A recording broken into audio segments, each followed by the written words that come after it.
right, welcome to the show. Speak for yourself.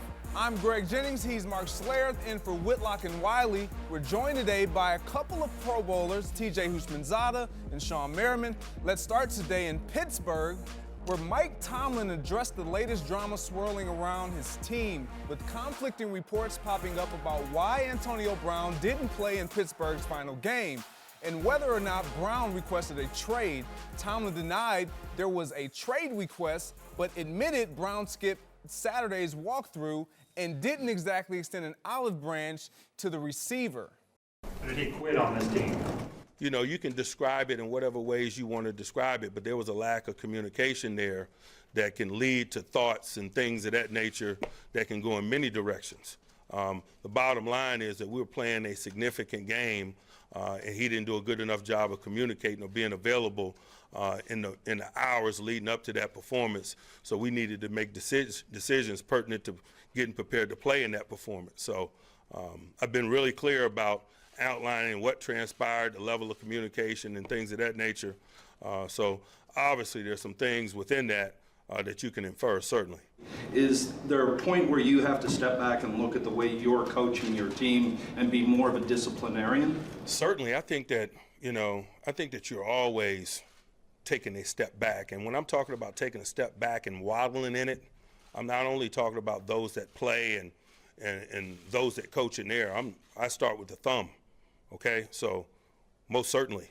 Mark, so I come to you first. Yeah. With everything that's going on in Pittsburgh, looming around Antonio Brown, should the Steelers move on from Antonio Brown? Yeah, you know, the player in me says absolutely get rid of the guy. He's a turd, right? I mean, that's the player in me. But the bottom line is the guy is so talented. And I think one of the issues that you get into is you look at the lack of discipline. And I applaud Mike Tomlin for saying, yeah, you know, I'm not pointing the finger, I'm pulling the thumb. It is on me. The lack of discipline is on me. And you've enabled him to act that way.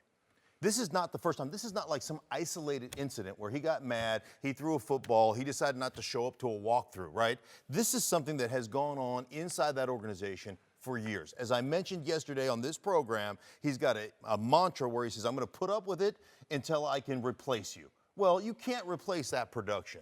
So the bottom line to me is you've enabled a guy to act like a petulant child, and he's going to act like a petulant child.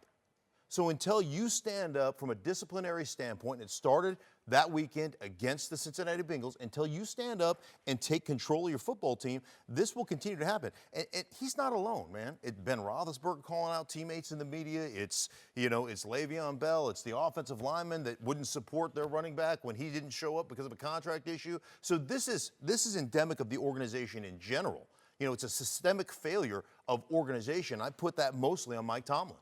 For me, I just think you have to move on. Now, whether they are capable of moving on because of the contract, right, we all understand that. But from a player perspective, I think you have to move on from a guy like this. We all understand his production. How productive is he? Very. One of the most productive receivers in all of the National Football League.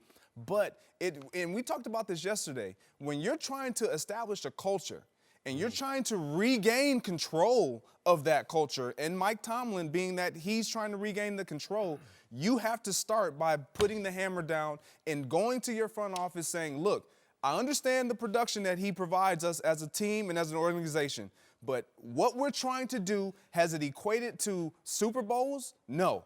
Has it equated to playoff wins? No. Has it equated to us getting to the playoffs even this year? No. So are we winning with him? Can we win without him? The answer to me is yes. I look at it from the perspective, and we've all been in the locker room. There's 4 or 5 players on every team that operate on a different set of rules. Every team. Now, do those 4 or 5 players, are they professional enough to not make you look bad as a head coach? Do they cross the line and force you to put the hammer down, as you said? He's crossed the line, and this isn't the first time. It came to a head because all were but eliminated from the playoffs going into the last game of the season. Somebody on the team leaked that this incident happened with Roethlisberger. This has been going on for a long time. It just became public now. Absolutely 100% they need to move on because the culture is such, you'll see a young guy, he's seen Antonio Brown get away with this. If this is in his DNA, when he becomes the man, he's going to do it. It's going to be a recurring cycle. If you don't nip it in the bud now, by not playing, that was step one. By getting rid of him, that's step two, and guys will say, oh, wow. And Antonio Brown's one of the top 2 receivers in the league. He's going to be fine. He'll suffer from leaving Pittsburgh, and Pittsburgh will suffer from him not being there. You kind of beat me to it because we talk about the former players and the 4 or 5 guys you got on every team that can go and do certain things and probably get away with it more than the rest of the guys. One thing I haven't seen anything done was a football being thrown or a big altercation with your franchise quarterback. I don't care who you are.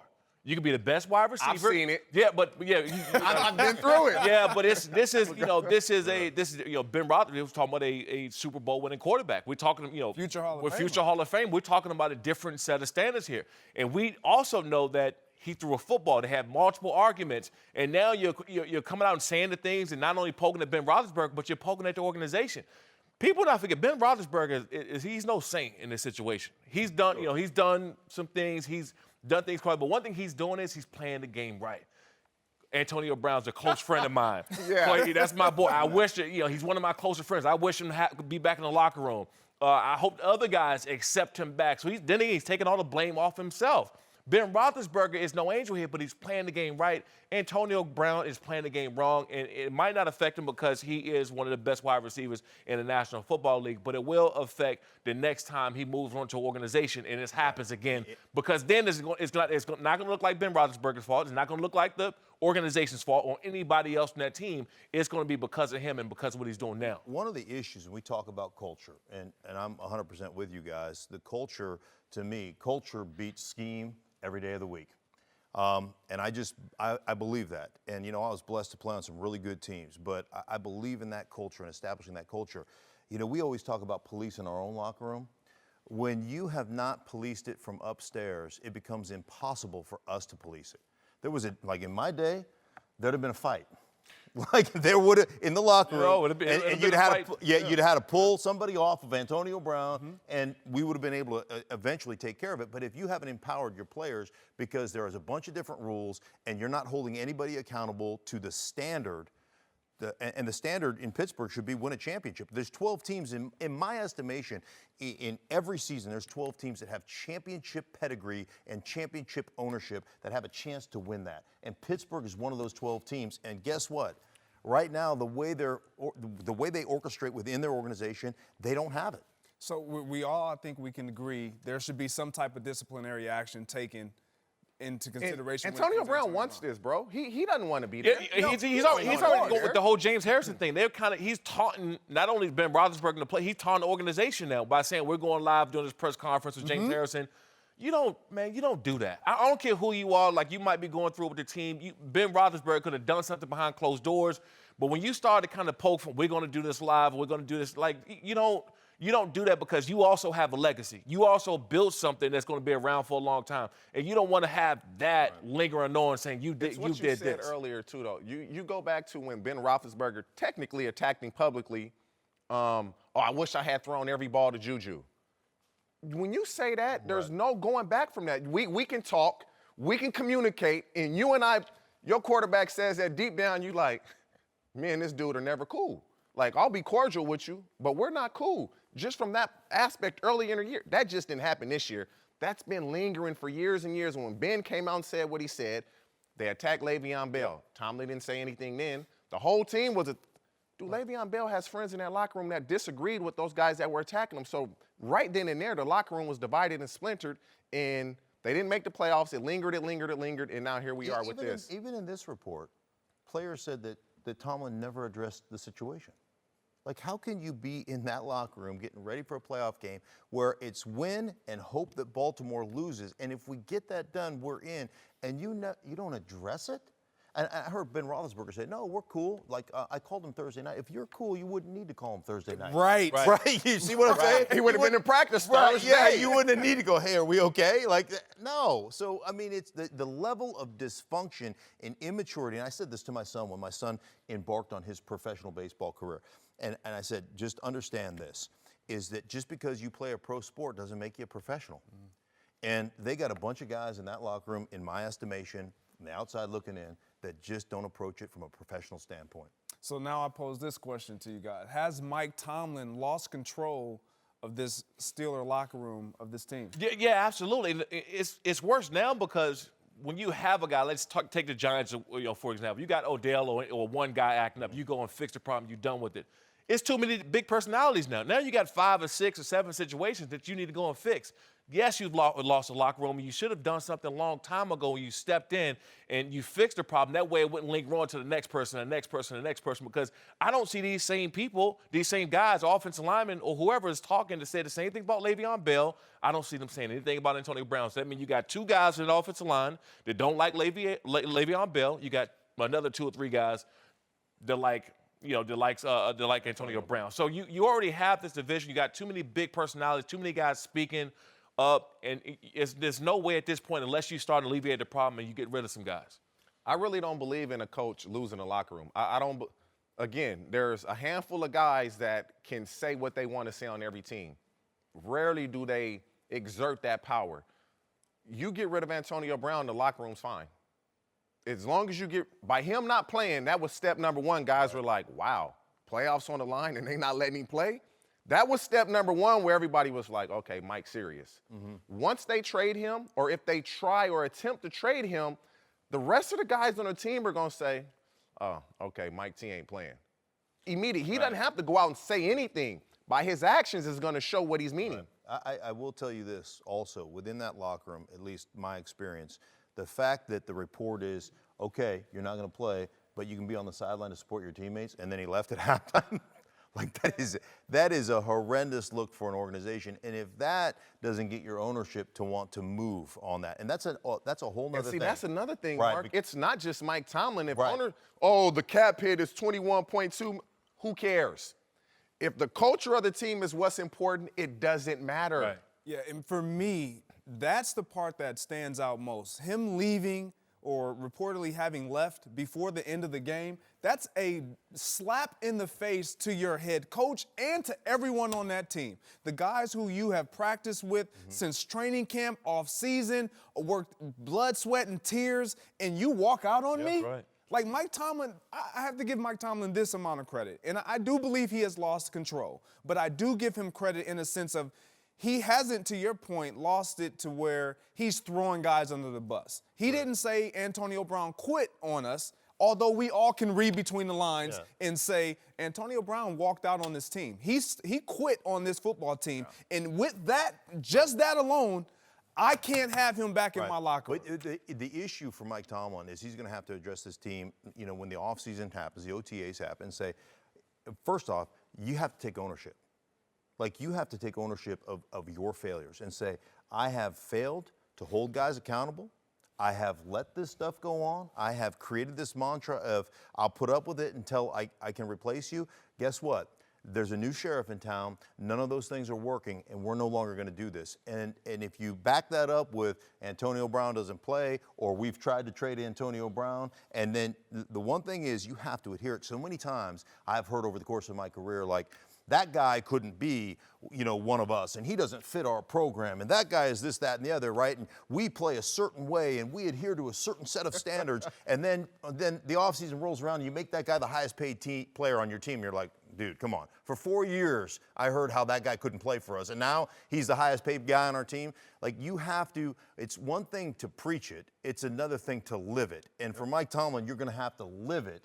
And if you do that, I think guys will follow. I think guys will, I'm with you. I think you can win them all back, or I think you can solve the issues there, but you have to set a standard, and then you have to adhere to that standard. So in this press conference today, he did acknowledge the fact that it's me. I do need to change. My question then for Mike Tomlin is, with change, does he regain the respect of the guys around him, or do they already? You guys know as players, do you already see him for who he is, and now you don't change in my eyes? You know what's crazy? In 1 year, the Pittsburgh Steelers are losing their 2 best offensive weapons in one season. Right. Le'Veon Bell gone. Antonio Brown gone. Big Ben better carry this team, because a lot of this is because of him. The friction that these guys have with him, they better figure this out, because this NFL is about winning games. You got to have good players. You're getting rid of your 2 best offensive weapons. And their 2 biggest personalities. in the locker room. I think that's going to change a lot too, because you have guys that just have more of an aura about them. They walk in the locker room, people want to be them, people want to be around them. They have all the fan attention. Everybody's always looking at them. You're getting rid of the two biggest personalities. I think you can regain the locker room back. See, for me personally, when I look at this situation and what Antonio Brown can cause as far as a rippling effect, I look at the New York Football Giants. When we saw Sterling Shepard act out this season on the sideline, what was the first person we brought up? Odell Beckham. Look, he's learned from Odell Beckham. Right. This is the cause and effect that comes with. But you know what, though? Like, money, I always tell, money doesn't change anybody. Money lets you become who you've always wanted to be. Maybe this was Sterling Shepard. Maybe we didn't know much about him, and he finally got a chance to play. He started balling. Okay, now I'm going to show you guys the real me. Time for a big story. Greg Jennings and Mark Schlereth in for Whitlock and Wiley. TJ Hushmanzada, Sean Merriman are back. Let's move to Dallas, where the Cowboys are getting ready for a wild card matchup with the Seahawks this week, but they're already facing a new round of doubters. According to the USA Today, the Cowboys are the worst team in the playoffs, despite winning the NFC East and earning a home playoff game. Mark, are the Cowboys really the worst team in the playoffs? Yeah, sure. I mean, I think ultimately, like that doesn't, Cowboy haters bring it on. I mean, I think ultimately, when you look at the quarterbacks and you look at the way the teams are constructed in the NFC playoffs, who do you trust the least? Like, if it comes down to, if you're game planning, you're saying, okay, these are the things we have to take away, right? And we're going to make one guy beat us, or we're going to make, it's the New England Patriots philosophy. We're going to make you play left-handed. We're going to make somebody other than your stars beat you. So you've got to deal with the running game and Amari Cooper. But I think you're ultimately going, okay, we're going to load the box. We're going to play, some type of double coverage, either, swoop somebody underneath Amari Cooper or jam him up and play trail with somebody over the top. But we're basically going to take him away, and we're going to make Dak beat us. This guy has over 50 sacks from holding on the ball. I mean, there are times when I'm like, that thing is not a baby. If you pat it one more time, it will not burp. Throw the damn thing, right? So, I mean, you're looking at that and saying, yeah, they've got a really good defense. Yeah, their offensive line has been good. They've run the ball. But who do I trust the least when the pressure and the game is on the line to throw the football down the field and make completions? And that would be Dak. That's just kind of the year he's had. That's strong. That's strong. For me, it's hard for me to say that they're the worst team in the playoffs. Who's worse? Well, they beat the Philadelphia Eagles twice in the regular season. I understand it's the regular season, but they beat them twice. They have the best running game in all of football. Ezekiel Elliott led the league in rushing. Right. Defense top 7. So you have all these pieces. Dak Prescott obviously has his weapons, but when you look at the Philadelphia Eagles, do you really trust Nick Foles in that offense and that defense who's been hurt? I understand they're playing well, but Nick Foles just is coming off of injury. We don't know how healthy he's going to be. Going into Chicago, I just don't know if I take the Cowboys to be the worst team in the playoffs. Even if they were the second or worst, they're still bad. I mean it's only one team up. They're not moving from like last to second or third. But look at the season they had. But you need more than that in the playoffs. We've all been there. When you get there, you just need more than that. Running game, the defense. That's when the quarterback's got to step up. And you look at who they're playing. They're going to play Russell Wilson. I play with him. I know when it comes down to when the game's on the line, he's going to make he's going to make less mistakes than Dak Prescott will. I think that's why this more of the conversation, because they can be going home. They probably, more than likely they're going home. If they were playing somewhere else, if they were playing the Eagles, if they're playing with another team, then yeah, they maybe have a shot. But they're playing Russell Wilson and the Seattle Seahawks. They're going home. So I don't think this conversation is far off no matter how you look at it. They probably, the second at best worst team in the playoffs. I can't call them the worst. I just can't. When I look at teams, the Cowboys in the playoffs have one of the best running backs. Check. One of the better offensive lines. Check. One of the better defensive lines. Check. The best linebacking core. Check. One of the top secondaries. So is everybody saying that Dak Prescott is just that bad? Absolutely not. To me, they're not the worst team in the playoffs. Who is? I mean, if you look at it, if you just go top to bottom, the Chicago Bears are the worst team. They have the best defense, but offensively, I will take the Dallas Cowboys offense over the Chicago Bears offense any day of the week. Any day of the week. TJ, you had me all the way Yeah, until the end. Until the end. You left that quarterback in that equation. So you would quarterback and take coach. Mitchell Trubisky over Dak Prescott? No, you know what? I wouldn't. You would take Howard over I Ezekiel tell you Elliott? what, it's not so much, and we'll get into You're this. talking about the play caller. Exactly. Yes. But the players, you got to execute. You got to execute. Yeah. Here's the other thing that's interesting to me about this matchup, because they're playing Seattle. They're both constructed fairly similar. You know, they're going to run the ball. This is, and again, I have a hard time like differentiating between they're the worst and they're the worst, because I'm looking at the matchup and I'm like, all right, this is going to go from 12 or 13 possessions down to about 9, because both these teams are going to run the snot out of the ball. So within 9 possessions, which quarterback do I trust in those 9 possessions to put up points? And I trust Russell Wilson. So maybe they're not the worst team, but this, to me, is an interesting matchup, and it really favors Seattle simply because they're both constructed almost the same way. Yeah, when we look at this matchup, who do you trust more? It's no question. I think it's a no-brainer. We're all going to go with Russell Wilson because of his track record, because of what we know he does. Who would you rather face, in the fourth Seattle's defense or Dallas's defense? Who would you rather, the opposing offense, who would you rather go? Seattle's defense has played great as of late, but early in the season, they couldn't stop anything. They're going to load up on the run. They're going to get man-to-man. You can't load up the run and double Amari Cooper. You got to do one or the other. And I'm with you. I'm saying that the Dallas, they're not the worst team in the playoffs. But when you throw the Bears out there, No. And I'm not saying. changes. Who's the worst team then? Who's the worst team? If it's not Dallas, who is it? I personally think the Eagles are the worst team in the playoffs right now. I don't know who's the worst team, to be honest with you. If I had to pick one, I would say the Chicago offense is the worst. Like it's hard to go the full team because do you look at the Eagles' defensive line? Haloti Ngata, Fletcher Cox, Michael Bennett, Brandon Graham, Chris Long.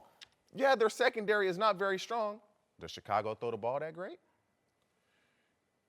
I understand. I just feel if you need to win games in big time playoff situations, the quarterback is what's going to come down to. It's an easier conversation because of who they playing. If they were playing someone else, then we can say, yeah, they got a shot at being second best or third, whatever, or second worst in the league. But they're playing a team that we all know that has a high possibility of them going home.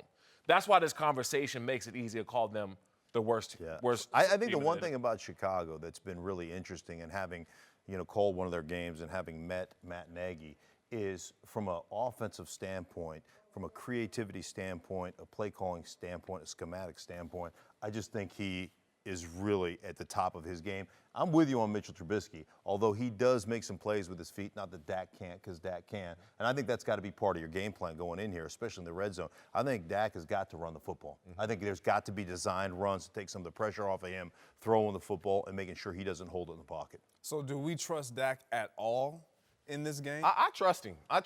His only playoff game, he was lights out. He was lights out against Green Bay. He was lights out. He didn't lose that game. He threw for over 300 yards. He played extremely well. Can they run the ball effectively? Can Amari Cooper beat man-to-man coverage consistently? Seattle's going to man you up. They're going to play 8 in the box, single high coverage, 1 safety in the middle of the field. If they're able to run the ball effectively, they'll be fine. They'll be fine. I like Dallas to win They this had game. success running the football against Seattle early in the season. We'll see if they can have success coming up. I'm Greg Jennings and Mark Schlereth in for Whitlock and Wiley. TJ Hushmanzada, Sean Merriman are back. Let's move to Chicago, where the Eagles will have their underdog masks back on this week against the Bears. It looks like Philly might have caught lightning in a bottle again with Nick Foles, but the Super Bowl MVP is about to run into Khalil Mack in one of the toughest defenses in the National Football League. Mark, will the Bears defense put an end to the Foles magic? Yeah, you know what? I really do think they will. You look back to some of the great defenses here in the last few years, the 2013 Seahawks defense, the 2015 Broncos defense. To me, this is one of those defenses that can carry a team through a playoff game. And I think one of the interesting things, I believe they're listed as a 3-4 defense, but they play a 5-man front. They play like a 5-2 defense with Khalil Mack, Hicks, and Leonard Floyd. They legitimately get 5 one-on-ones across the board. And they are absolutely beastly when it comes to putting pressure on the quarterback and controlling the line of scrimmage. And, I think they have a really good secondary. I think Eddie Jackson's a really good young player. But the bottom line is this. They lock you up 5 one-on-ones, and they beat you, and they consistently beat you. And that's to me the advantage that they play with on a consistent basis. We talk about the difference that Khalil Mack has made, and he's made a huge difference because he lets everybody else on that line of scrimmage. And Sean knows this. When you get a one-on-one matchup in this league at home with crowd noise, the defense that you have, man, especially with the offensive lines in the National Football League right now, it's really impossible. And they do that to everybody. Yeah, they had some success against Khalil Mack in the past when he was with the Raiders. They was using some slide protection and find a way to isolate him. But when he was playing with the Raiders, he didn't have an interior D lineman like we're talking about right now. He didn't have Hakeem Hicks. He didn't have Leonard. He didn't have these guys. You can't do that anymore. You know, they isolate him by sliding, protecting, leaving running backs in, chipping them off the edge, bringing guys tight end down in motion and chipping them before they went out for their passing routes. You can do that when you don't have help up front. This can get ugly because now they got guys that's going to have one-on-one across the board. You're not blocking Khalil Mack one-on-one. You're not blocking him in the game of this magnitude one-on-one. That's not going to happen. So this game, they go out and get up a touchdown or two early on, and now he's free to get after the quarterback any way he wants. See, what's going to happen is this. You can't let Khalil Mack, who's Chicago Bears' best defensive player, you can't let him beat you and impact the game that much. You still have to slide to him. You still have to chip him. If the other guys beat you, that's fine. You just can't let Khalil Mack get off with him being their best player.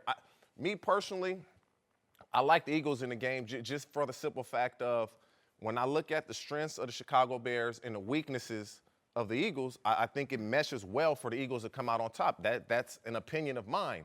Now, Doug Peterson, they're similar offenses. Both come under Andy Reid. They've coached together many years. The Eagles have better offensive weapons. Chicago Bears have a better defense. What the Chicago Bears do well is run the ball. The Eagles are stout up front. You got Fletcher Cox and Haloti Ngata in the middle. It's in Chicago. It's going to be cold. They're going to run the ball. This game here, it's going to be very, very interesting, but there's no way Doug Peterson and that offensive staff, they let Khalil Mack get off. There's no way. Yeah, I just think that the defense of the Chicago Bears will be too much. And when you look at it, you're talking about 4 Pro Bowl defensive players on all levels. The interior lineman, the defensive lineman, the linebacking core, and the secondary. And what the Eagles try to do best, or what they have proven to do best with their number 1 receiver, Zach Ertz, Chicago takes that away. That's what they do. That's their strength. They take away your tight end. With Eddie Jackson, barring his health, and we're assuming that he will be playing on this week's game, I think that the defense of what the Chicago Bears pose to the offense of the Philadelphia Eagles, it's too much. And when I look at Nick Foles, I just have to be honest. Can he endure? Can he sustain standing in the pocket, taking hit after hit? Because it's not a matter of will they hit him. How many times will they hit him, and will he be able to bounce back? I just don't see Nick Foles being able to stand in that cold, and it's a different cold than what they experienced in Philly in Lincoln Field. This is Chicago Bears. This is Soldier Field. This is off that Lake Michigan. This is that wind. This is where they thrive. I like the Bears in this matchup. Yeah, this is one of those to me where you scrap pile about 3/4 of your playbook and say, hey, we're going to run 3-step drops, 5 steps without a hitch, and we're going to try to run the ball if you can get that done. I don't know that you can, but Russell Wilson, that week 2, I'll throw that away. 6 sacks. Seahawks are struggling early. Early, they were trying to do something that wasn't their kind of genre of football. They've changed. But Jared Goff a few weeks ago, week 14, 0 for 4, 0 TDs, 4 interceptions, 45 completion percentage. Aaron Rodgers, week 15, 0 TDs, 1 interception, 68.9 passer rating. I mean, they are ridiculous. But then we could go counter that and say, wow, Brock Osweiler beat him. You see, so there's always 2 coins to an argument. Brock Osweiler beat him this year. He did, so to that point, I called that game down in Miami. They were behind, and they made some ridiculous big plays. Eli Manning beat him. Peyton Manning is there. Brock Osweiler was his first start this year under Adam Gase, a guy who drafted him. I mean, he had so much going for him in that game, and it was a letdown game. It was a letdown game. It really was, and I just don't see the Chicago Bears letting up on the Philadelphia Eagles to where they come out on top. Yep. Will be interesting. Yeah, it will be interesting, no question. All right, let's move on to Baltimore, where Lamar Jackson and the Ravens will host the Chargers in a wild card matchup Sunday. Lamar will be the youngest quarterback ever to start a playoff game, which might not bode well for him in Baltimore. Since 2010, rookie QBs are 0-5 against veterans in the postseason. So I put it to you, Greg, do you think Lamar can buck this trend? I do. I do. I like Lamar Jackson and the Baltimore Ravens against. Oh, God. Against your boys. Look, I knew it was coming. I knew it was coming. I wasn't trying to be a homer, but I'm going to go ahead and let you do your thing. I like them against the Chargers because they have an identity, and their identity fits. It literally couldn't fit any better for Lamar Jackson in what they try to do. They want to run the ball. They want to eliminate your time of possession, your amount of possessions, and they want to allow their defense to rest because we're going to weigh on you more than anything. This defense of the Baltimore Ravens is what has gotten them into this position. And what Lamar Jackson has provided as a spark addition to their running game that was already effective, he's just added that much more. And when we look at the 5 outcomes of these young rookie quarterbacks, 1 out of 5 of these games were played at home. And that was Dak Prescott. To your point, you mentioned it a couple years ago against Aaron Rodgers and that throw he made on the sideline to Jared Cook, which beat the Cowboys and allowed Mason Crosby to kick that field goal. When you look at that, he's playing at home. A lot of these young quarterbacks didn't have the luxury of playing at home. They had to go on the road. They didn't have the luxury of really having an offense that just was tailor fit for them. So I like Lamar Jackson in this matchup against your guys. You know what? I don't, by the way. There's a sucker. My thing is, I do give Lamar Jackson this. I went to the game and I seen him up close and personal for the first time. I was there to see how fast he was. I knew he was fast, but I didn't know how fast this guy was. He had a play where he rolled out, to the right and ran over to the sideline and kept running over the bench in the back and never even broke stride. I said, man, this guy is a different level of speed. This is a problem. He's still a rookie. I don't care what anyone says. You can still make him one-dimensional. You can still confuse him. And coming into this game, you know that he can possibly beat you with his legs. The first thing I would do for play 1, just spy him. You can't leave a D lineman in his spine. You got to leave a linebacker or drop somebody else down there that's going to be able to have enough speed to catch him to spy him. And 2, make him beat you with his arm. He has a big arm, but he's not accurate. Yeah, he had a couple big throws in the Chargers game that he threw the ball in the end zone 40 or 50 yards or 60 yards down the field, but it was nowhere near the wide receiver. So he can throw the ball, he's just not accurate. When you're playing against a rookie wide receiver coming into the game, we just talked about the Patriots making you throw with your left hand. You know what to take away from him. As long as you can keep him in the pocket, keep those outside linebackers and defensive ends rushing in their rushing lanes and don't let him scramble and get outside the pocket, make him throw the ball down the field, you can get up on this guy early. And once you get up on him, he's not able to come back. He's not at that level. He will in the next year or two get at that level, but right now he's not at that level. I would agree with you in this, is that if they get behind, they're in trouble. He's not gonna. Yeah. But here's the interesting part: having called their game, one of their games, and really dissected this offense, I have never seen anything like it. Like now, I've been involved in the NFL for 30 years, 12 as a player, 18 as an analyst. I blocked for a 2,000-yard rusher. I have never seen the size of holes that they create on the offensive side of the ball ever. I mean, like, oh my God, I'm watching film, I'm like, that's the biggest hole I've ever seen. And I'm like, oh wait, no, that's the biggest hole I've ever seen. Wait a minute, that's the biggest hole. I mean, it's absolutely insane. And running the football oftentimes is it's a 10-on-11 game, right? 10, you hand it off and it's 10-on-11. And then you had the Wildcat stuff is 11-on-11. Man, they will pull tight ends, they'll ghost motion people, they'll fake a block on the end, they'll release to the second level, the third level. They really, if you split it in half and you start doing number counts, they don't block anybody on the backside because they're so dynamic athletically, right? And they get extra guys on the front side. So if you split it in half, it's like 7-on-5 football.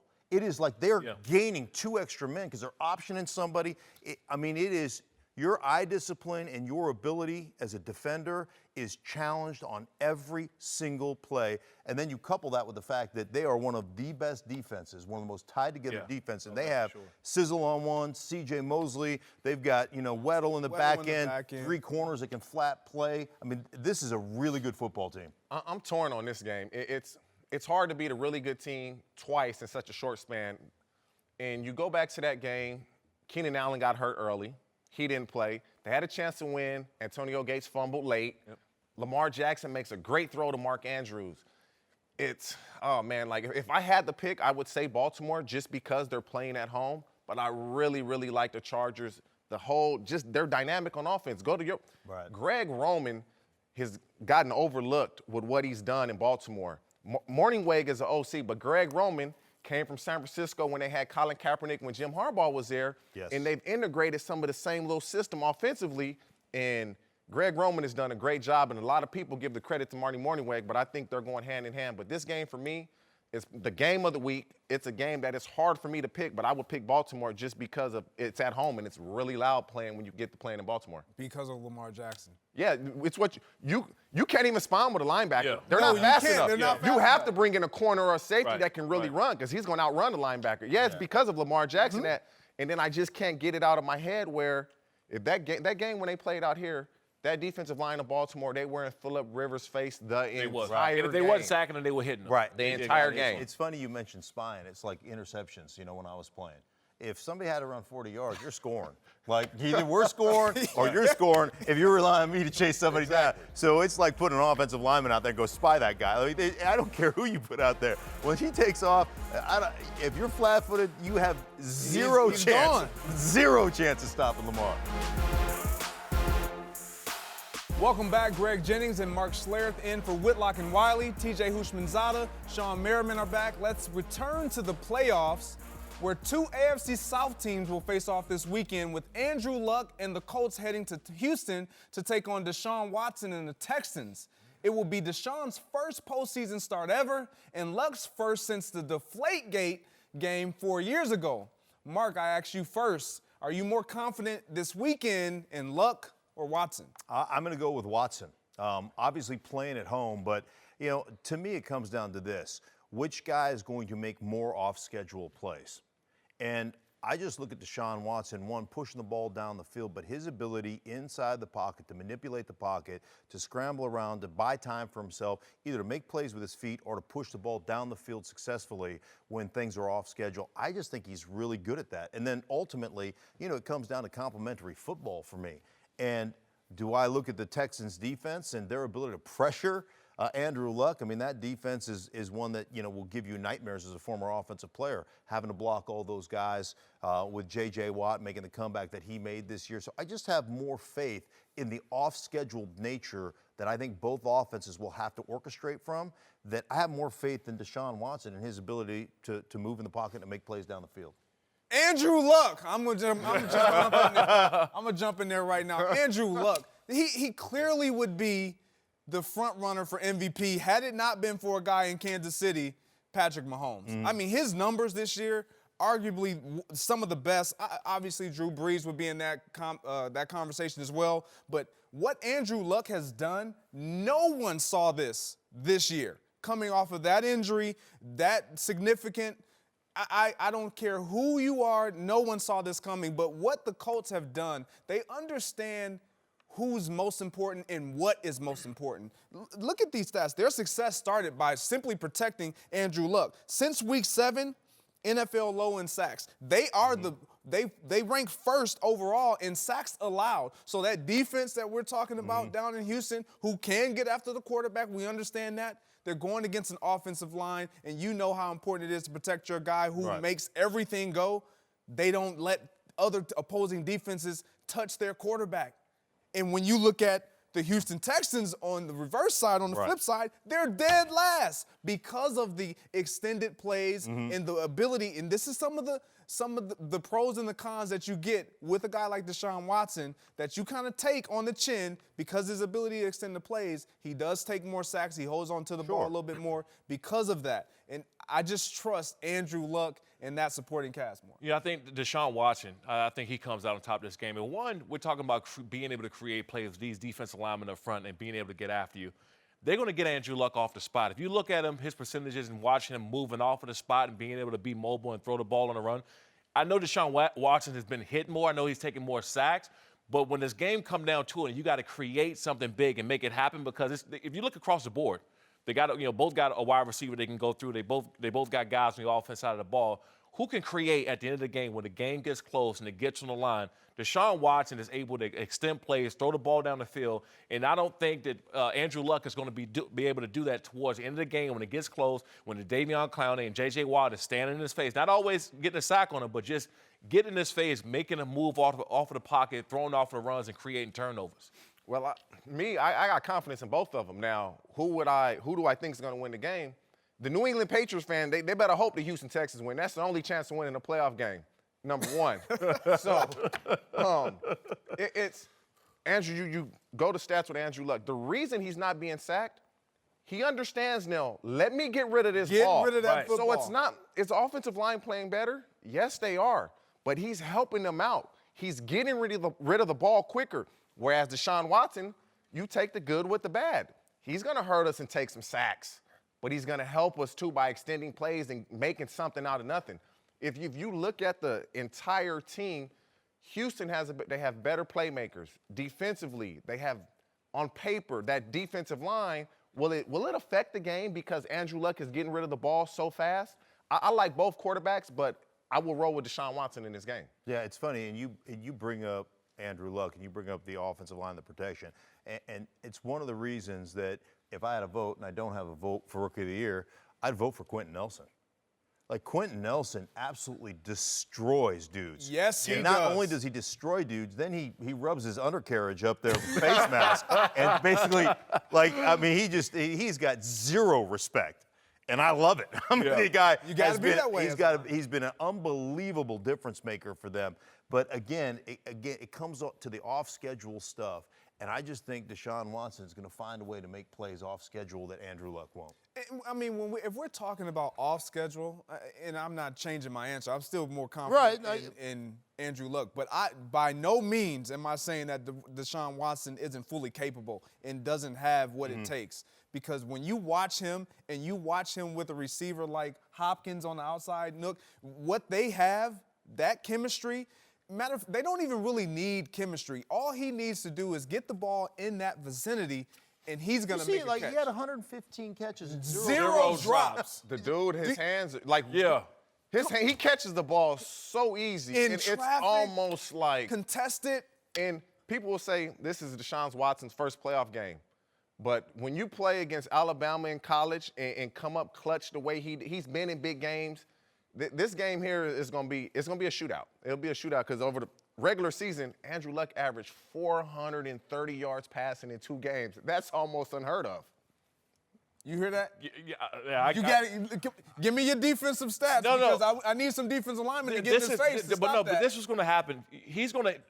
Deshaun Watson's going to have the ball more, right? Because the defense is going to create these turnovers, giving him more opportunity. I'm not saying he'll still take them sacks. He'll still get hit. He'll still probably do some negative things by just holding on the ball too long and trying to do too much. But when you have more opportunities because the defense is going to put the ball back in your hands, that's when it's going to be created. That's where they're going to win the ball game at. And I don't think the defense of the Colts is strong enough to get the ball back in Andrew Luck's hand more. So he's going to have just based on pure opportunity, end up getting the ball more, he'll have more opportunity. They need to do a good job, the Houston Texans defense, of shutting down T.Y. Hilton. He's killed the Texans. Romeo Crennel's the defensive coordinator in Houston, comes under Bill Belichick. You can't let T.Y. Hilton get off. T.Y. Hilton was like, I read a quote where he was like, I'm hurt, but we're playing Houston. I feel good now. So that tells you all you need to know. He's got off against Houston. They need to slow him down. That's definitely right. The case, both of these teams are in great position with these 2 quarterbacks. Welcome back, Greg Jennings and Mark Schlereth in for Whitlock and Wiley. We're joined now by NBA champion Dante Jones. Let's move to the NBA, where James Harden ended 2018 in style, dropping a 43-point triple-double in a win over the Grizzlies on Monday. After a rocky start to the year, Harden has now scored 40 or more in 4 straight games, and the Rockets have won 10 of their last 11. Dante, I start with you. Are you buying that the Houston Rockets have figured it out? They figured out their short-term problem, and that's to be a great regular season team and to to uphold the expectations that were on them at the beginning of the season. So they'll finish anywhere between second and third in the Western Conference. But to be a championship caliber team, they're going to need Chris Paul to come back, be healthy, and be available when it comes conference finals time to be able to finish off a team and get to the finals. I think he wants to be a champion, not just hold a bunch of regular season records. And he's in great company right now with champions, and that's what set them other guys apart. Michael Jordan and Kobe Bryant, he joined those categories with him, but he wants to be a champion and join that category with them to be able, so his legacy can live on forever. Yeah, I'm with you on this one. I think that right now, this looks great. And it's great for what James Harden is doing. I think he's having a tremendous tear with this 40-point run, but it's just not sustainable. When you look at guys who have done things like this, take a look at a couple years ago with Russell Westbrook. It looked great with all the regular season triple-doubles, all the numbers he was able to put up. But what did it do for them in the playoffs? Nothing. He wore down. Nothing. He was wore out. And so when I look at the lack of having CP3, mind you, he's kind of a shell of himself this year. He hasn't been the same CP3 that we've seen in years prior throughout his career. They will need that moving forward. But right now, yes, it looks good, but it's not sustainable. Here's what you could fit what I know about the NBA in a thimble. Okay, that's about that's about where we are right now. But here's what I do know. Is it sustainable? Like this 10-game streak he's on, he has scored 40. He's averaged 40 points per game in a 10-game streak. You know how many times that's happened in the last 30 years? Twice. Right. 2 other times. Michael Jordan and Kobe Bryant. So it's not sustainable. CP3's health, is that sustainable? It hasn't been. He missed time last year. And I know this, you can knock down shots, you can play that game, and you can win a game. But you can't win a 7-game series if you're relying on shooting 3-pointers and getting to the foul line. You got to do other things in you know, what I do know about the NBA. I just don't think that's a formula for long-term success, especially in a 7-game series when the games are called a little bit tighter, a little bit differently in the NBA, you know, in the NBA championship series. Yeah, he's holding up his end of the bargain right now. He's the greatest scorer in our game right now. He's assisting. He's doing things to help the team win right now. But his future is held in Mike D'Antoni and Chris Paul's hands. Whether Chris Paul can be healthy for an extended period of time and be healthy throughout the whole playoffs, and whether Mike D'Antoni can make adjustments when it comes time for conference finals and finals time. Mike D'Antoni's system has not made a finals yet, and that's what James Harden's legacy is hinged on right now. Is that the lack of adjustments defensively? Is that just the run and gun style with which they play? To adjust that style and adjust defensively, that's where Mike D'Antoni has to be judged at this point in time. And that's his next level as a coach. I think James is going to always be James. He's going to wear out sometimes, but that's why he has Chris Paul to help him out in those times and defend and to lead and do all those other things in that capacity. But he's going to need Chris and Mike to hold their weight for him to be a champion. I'm glad you mentioned CP3 because he's out right now and he's doing this without him. When he comes back, do they still have this amount of success with Chris Paul in the lineup? I think they do because James is the focal point for every defense, and CP can find his way and affect the game in many other ways rather than scoring the ball. He doesn't have to be ball dominant. He can spot up and shoot. And I think James is in a good groove enough to be able to help CP find his way back in the lineup and find a way to be a possible championship contender. Do they have enough on this roster? We obviously know what James Harden brings to the table. We obviously know who CP3 is, but his track record in the postseason hasn't been great. Do they have enough to make a deep run to win a championship this year? They're always trying to make themselves better, and I think they're probably 1 or 2 shooters away because Eric Gordon's health is in consideration at this point in time as well. A defender and a shooter is something that they're looking to pick up that gap that Trevor Ariza left behind. And that's going to help them become a championship caliber team because you have to defend and be a high-power offensive team to be in a hunt for a championship like the Golden State Warriors or anybody that's in that category. Yeah. All right. Elsewhere in the West, Paul George will face off against LeBron and the Lakers tonight for the first time since spurning them in free agency. PG took a lot of heat for his decision to stay in OKC, but he's having one of the best seasons ever. And the Thunder are sitting at the number 3 seed right now as we speak. Dante, does George's success make the decision the right decision for him? Yes, because he's comfortable. And I think we all know what it feels like to play with guys that you're comfortable with, who's on the same wavelength as you're on. I think taking his talents to LA would have been a chance, whether he's comfortable with LeBron, they were the same type of personalities or approach to the game. That would have been taking a chance. But by getting traded to OKC, he found his match. He found a guy that he was aligned with, and he found a guy that he thought he can build and get towards a championship with. And I respect that because I've had the most fun and the most success on teams where I've had deep relationships and people that understood me. And I think they have a cohesive unit, a cohesive core that can build towards a championship. And I think that's why he's most comfortable right now. How I guess, difficult has it been, or how interesting has it been for you to watch where a guy that was completely ball dominant in Westbrook, these two kind of coexist and find kind of a rhythm to where right now they're, like I said, the third seed in the West? Well, I think that's part of Russell Westbrook's maturity that he doesn't get credit for. He's taken a step back and said, you know what, I have to give these guys more of a reign. I have to not try and control as much as the game and affect the game in more ways than just scoring. And when he spoke the other day talking about I'm the best rebounder, I'm the best on-ball defender in the guard category, he's trying to take those stances so that the other guys can be themselves, flourish, and get better. And I think as he does that, they get better, they all improve, and they move up in the Western Conference standings. Yeah, I like Paul George making a decision on what he knew was best for him, not what everyone else thought would be better for him. And you only know that yourself, given the situation that you and your experience in that current situation. I know from my experiences leaving Green Bay to go to Minnesota, everyone's like, oh, you're leaving Aaron Rodgers, you're leaving the Green Bay Packers. But what people didn't know was what I was walking into, not just football related, financially, from a family perspective, relationships, what I thought of those things, they all come into play. Definitely. And when you talk about the relationship and the rapport and the respect that he has for now Russell Westbrook, think about the celebratory party that he threw for him. Right. When he says, I'm coming back, I'm going to play.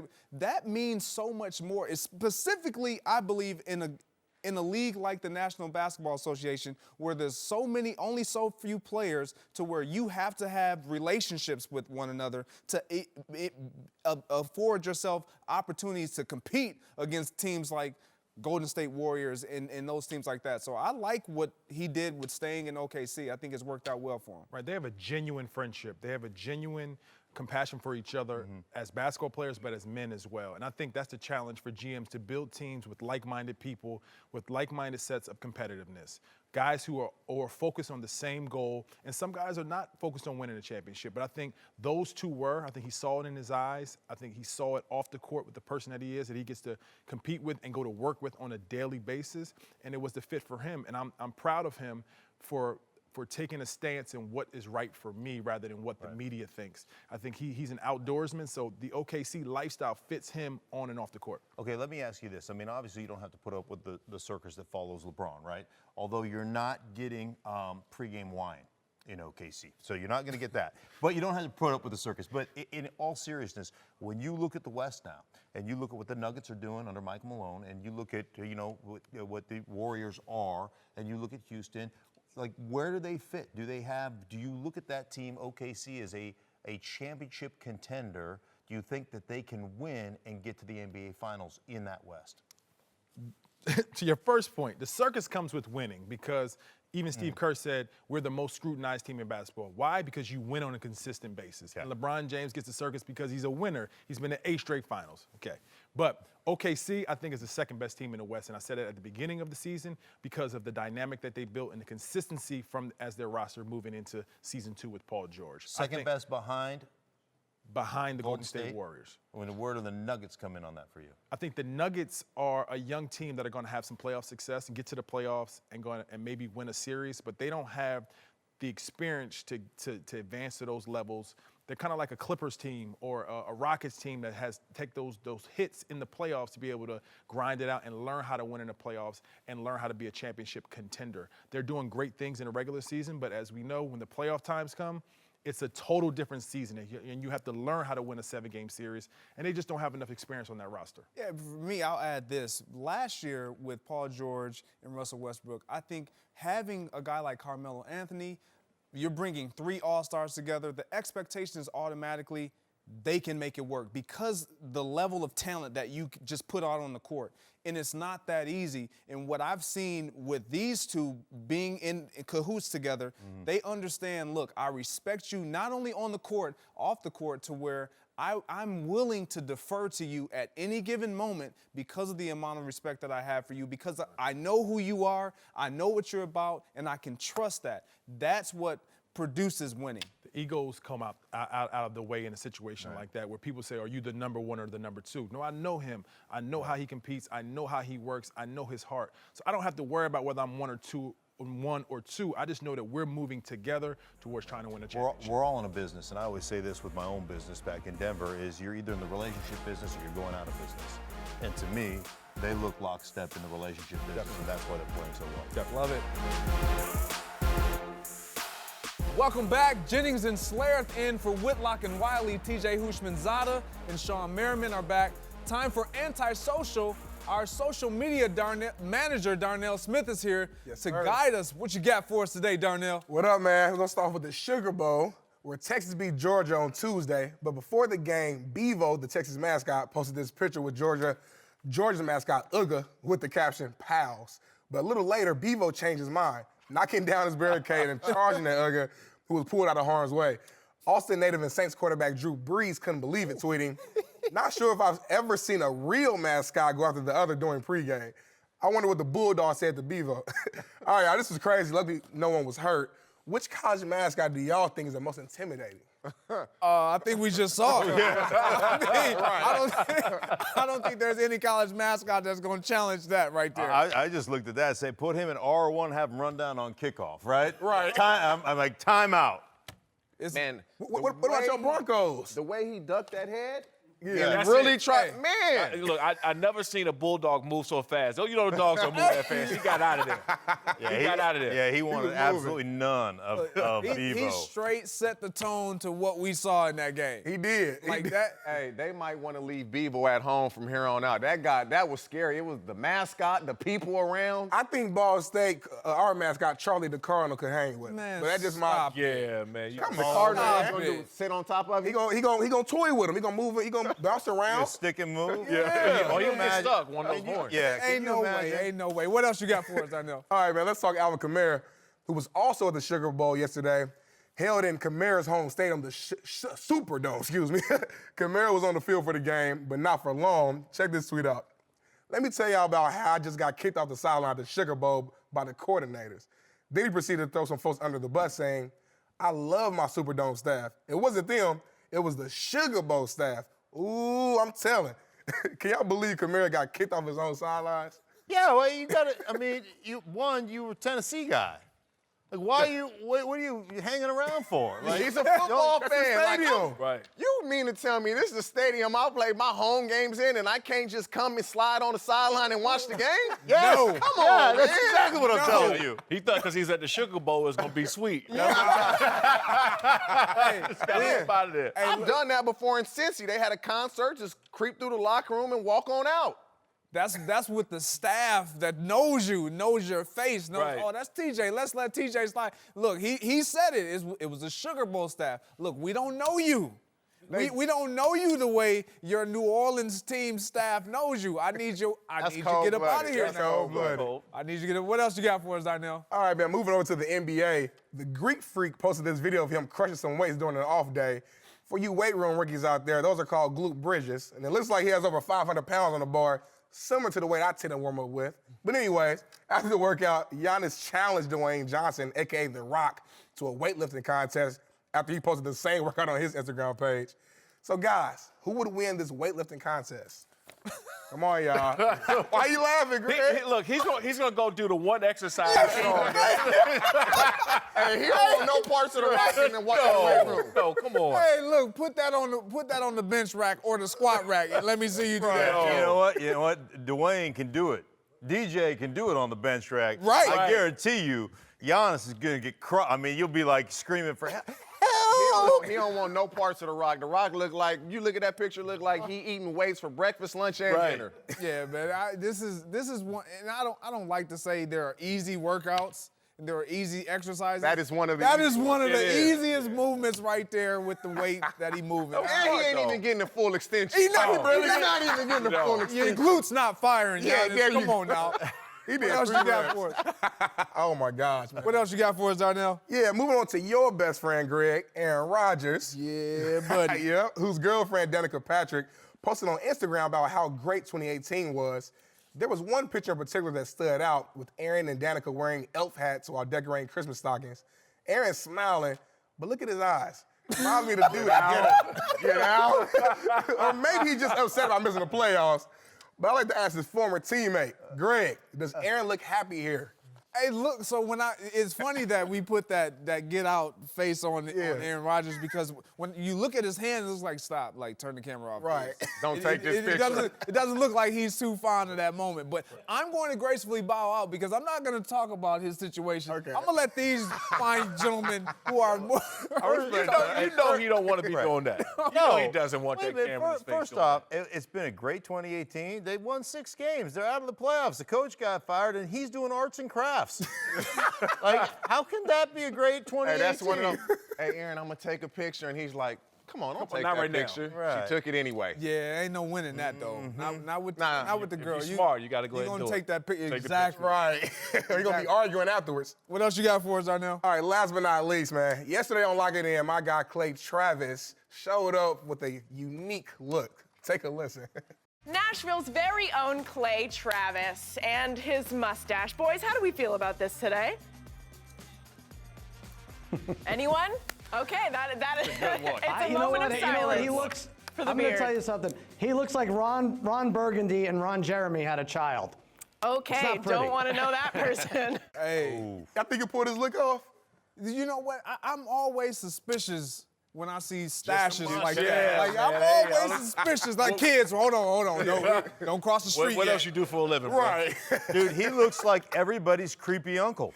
Like everybody has a creepy uncle that came over the holidays. That's what he looks like. Clay Travis is everybody's creepy uncle right Yeah, now. Clay, he needs to shade that off. You see when they asked the question, they both sat there like, we don't have nothing nice to say. Right. Go ahead and shave him off, Clay. Even when I'm looking at it, I'm thinking like, okay, do I say what I really want to say he looks like right now, or do I just hold that? Rachel didn't say a word. Sal didn't say. They sit nobody there like, didn't say "Get rid anything." of that. Just shaking my head. When I look at it, do y'all remember Dewey from Scary Movie? Oh, yeah. He looked Yeah. just like Dewey to me when I see that picture, man. He got that same mustache, man. Love it. Hilarious. I appreciate it, Darnell. Yep. All right, earlier in the show, we talked about Mike Tomlin, who has been dealing with nonstop drama this year in Pittsburgh. Things haven't slowed down since the end of the season, with controversy swirling around Antonio Brown. Let's get into our approval rating for Tomlin. Slareth, man, I see your approval rating, but mine, I have him at GOAT status, and the reason why is when I look at the job performance this year, with no Le'Veon Bell to start the season, with all the bickering back and forth, mixed messaging with he and Ben Roethlisberger, his arguably his franchise, and what he was still able to do. We need one game. I'm going to bench my star receiver and still come out on top and win that game, and we fall up short because we had to rely on somebody else. I think job performance, he still was able to perform. Didn't get it done all the way, but he still performed. Yeah, you're wrong. So, I mean, we got that one win, which got us not into the playoffs. That's where we are. I mean, I look at this as one of the most dysfunctional organizations, one of the most talented groups of players that we have in the National Football League, and completely dysfunctional. I have to put that on the head coach. So that's where I go with this. I mean, you know what? We'll see how he goes forward, because he did bench Antonio Brown. I'll give him credit for that. But the bottom line to me is you've got one of the most talented teams in football, and you didn't make the playoffs. Your team underachieved. You haven't addressed the issues within that locker room with Antonio Brown, with Le'Veon Bell. Le'Veon Bell misses camp, doesn't sign his tender, and what happens? The whole team rags on him in the media. He didn't say anything. They just let it go. So to me, that's a failure from the top down, and that has to go on Mike Tomlin. That's why I've got him at Role player. He's a role player right now. He's got to earn it back with me. A role player. Come Yeah. on. I'm talking about he's been to 2 Super Bowls, Yes. 1-1. What, a decade ago, he You're was right. his last You're right. Super Bowl, right? He's not the reason why the locker room is the way it is. Well, who's in charge of discipline? He's in charge of Oh, discipline. and you don't discipline your children. Nope, I give if you him don't that. discipline your children, that's on you. Eventually, when your children come of age, do you still have to reel them in and say, Heck hey, yeah, my children are of age. And Okay. if my son or my daughters do something and you stupid, can I'm control, calling them on. and you can control what they do? Well, I can make sure that the money that flows their direction when they need it doesn't flow their direction. Well, I've got ways. He's not flowing the money any direction. That's the Roonies right All right. there. Okay. But that's it for us.